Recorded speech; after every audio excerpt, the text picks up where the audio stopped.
Ricky Rudd slamming toward the wall, crashing, rolling over.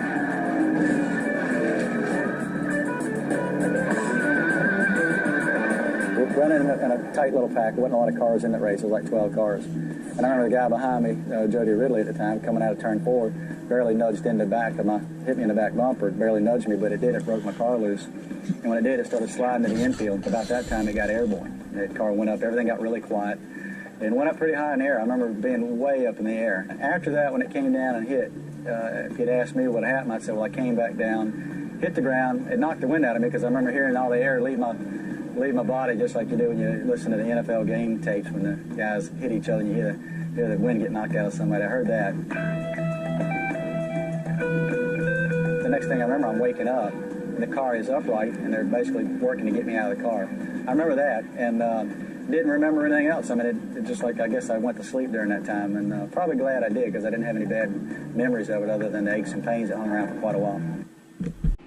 Later in the year, Rudd was in the center of controversy at Sonoma, where in one of the most bizarre finishes in NASCAR. Rudd started on the pole at the race. He won the race. Rudd drove to the second spot with 3 laps left. And when the white flag was waved, Rudd tapped Davey Allison to take the lead, and then he was shown the black flag when he went past for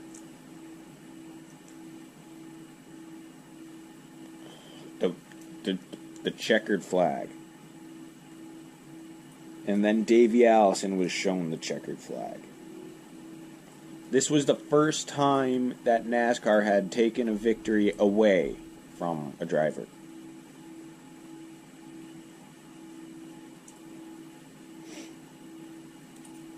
And after all this, Rudd retired.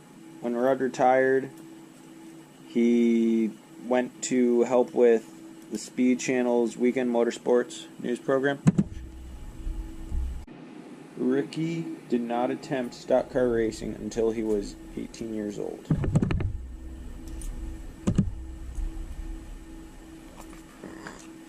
When he made his NASCAR debut at North Carolina Speedway in 1975, driving the number 10 Ford for family friend Bill Champion, he qualified 26th. He finished 11th place, being 56 laps down. He ran an additional three races for Champion, his best finish being a 10th at Bristol. He drove another 4 races in 1976 for his father, posting another 10th finish for Firecracker 400.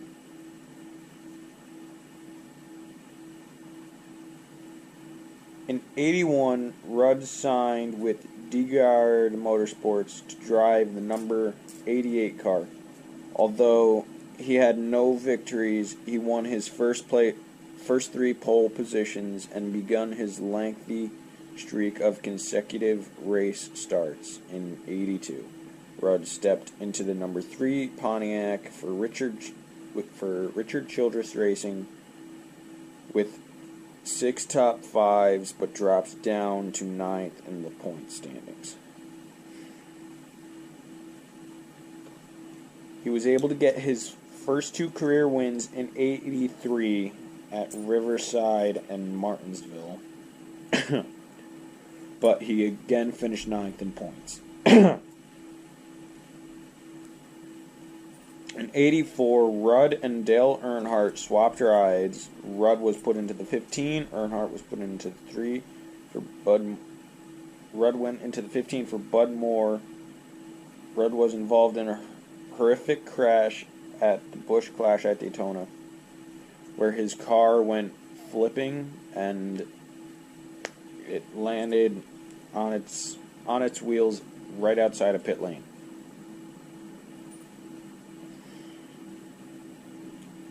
In '93, Rudd joined King Racing, beginning in '88,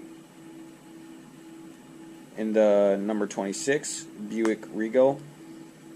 In '89, he came to the inaugural Sears Point event. Rudd departed the operation, and in 1990, he signed with Hendrick Motorsports to drive the number 5 Chevrolet Luminia.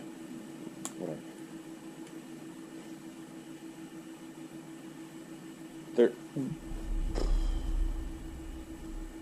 He was able to win the Bud at the Glen and finish 7th in point standings. However, he was involved in a fatal pit road accident in the season finale at Atlanta Journal 500, in which he spun into Bill Elliott's pit and crushed Elliott's tire changer, Mike Rich.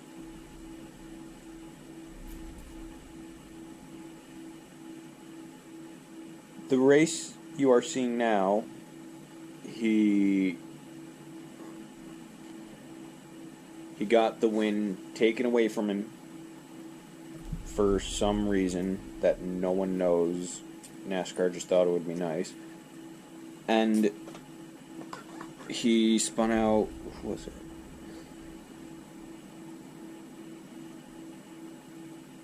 One second.